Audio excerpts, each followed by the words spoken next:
Zdravo, deco! Hajde da učimo o voću. Ali to nećemo učiniti sami. Crvić, mali crv će nam pomoći. Eno ga! Zdravo, crviću!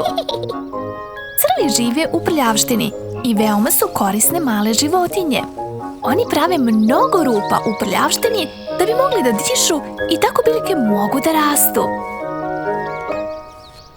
Crvić voli voće i pokazat će nam ih sve jedno po jedno. Jabuka,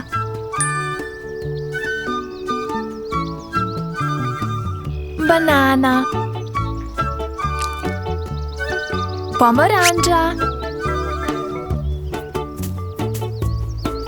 kruška, višnja, limun, lubenica, jagoda,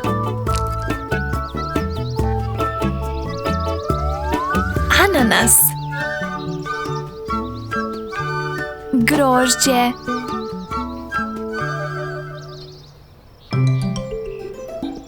mnogo je više voća koje ćemo drugi put naučiti. Voće je ukusno i veoma zdravo. Šta kažeš, crviću? Da ponovimo voće još jednom. Jabuka, banana, pomoranđa, kruška, višnja, limun, lubenica, jagoda, ananas,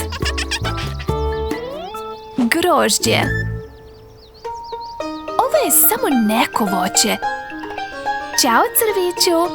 Hvala ti što si nam pomogao. Ćao, deco!